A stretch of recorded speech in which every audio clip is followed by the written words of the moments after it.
Hello alumni, so this is a quick video on how to access a DMV website for your California ID or your driver's license. I'll do a separate one for your driver's license.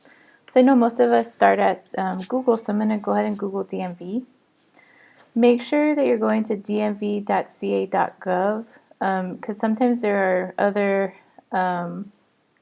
like these kinds of things that are not the DMV that you're looking for. You might be going to the wrong state, so just make sure you're going to the correct website because it is personal information, so I just want to make sure everyone stays safe.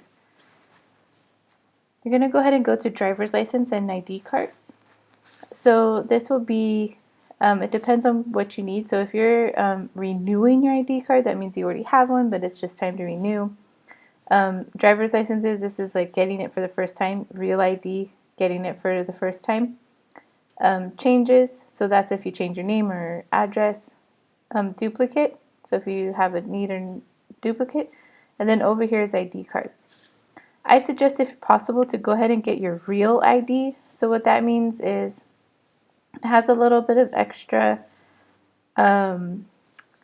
features that are helpful if you need to travel at all. So I say it's definitely a good idea to go ahead and get a real ID. So I'm going to do this one on a real ID. So step one would be gather your documents. So you would need to have something that shows your full date of birth and your true full name as proof of identity. So you could use a U.S. passport or passport card, your U.S. birth certificate, a certified copy,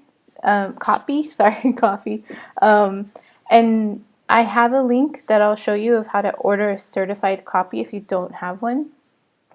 Another type of birth certificate, if you're born like abroad, an unexpired foreign passport with a U.S. visa and an approved I-94 form. Another type of birth certificate, certificate of naturalization or certificate of U.S. citizenship. So if that's something you've gotten recently or you have access to, this is a great form of identification.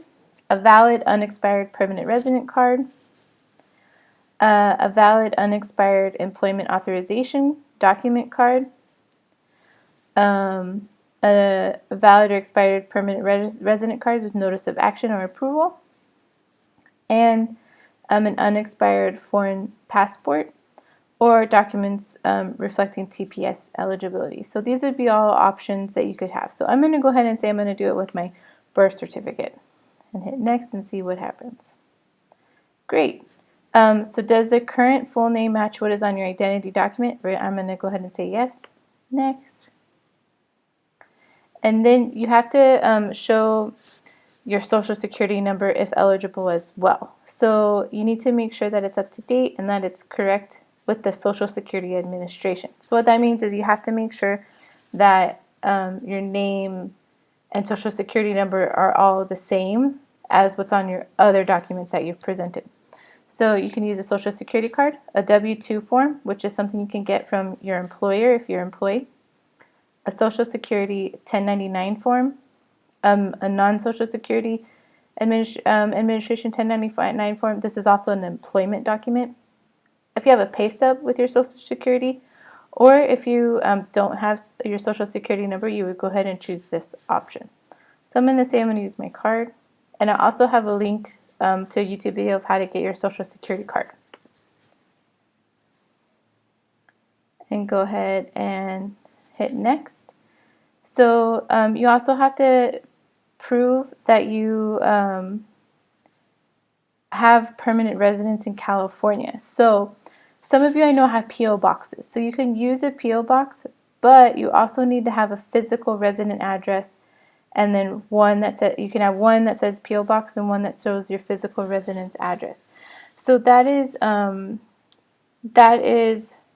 where oftentimes we talk about needing to have like a bill in your name or like your bank account, things of that sort. So we definitely need those types of things. So these are the different documents you can use: a rental or lease agreement, deed or title of property. This one's probably something that honestly I don't think many of us have, like myself included, a mortgage bill, a home utility bill. So this could also include your cell phone, school documents. So this could be issued by like your college, high school, anything like that.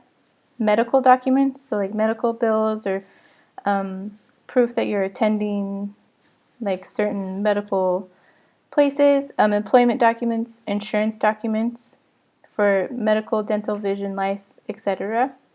A tax return or California Tax Board.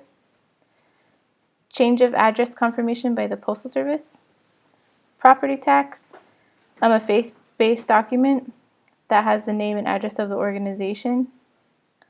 Records from any bank. So this is one that oftentimes is kind of the easiest one we can get with your address on it. Voter registration. If you haven't registered to vote, let me know. Let's get you registered. Proof of payment for tuition for college in California. Oh man, there's a lot.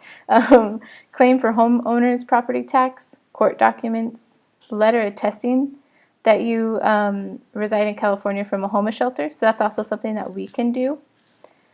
And a document issued by a U.S. government agency, California certificate of vehicle or vessel title or registration. So basically, if you have a registered vehicle, or a DMV no fee identification card verification, which is also something that we can provide. And then there's also like if you have an adopted or foster child, this is another option over here.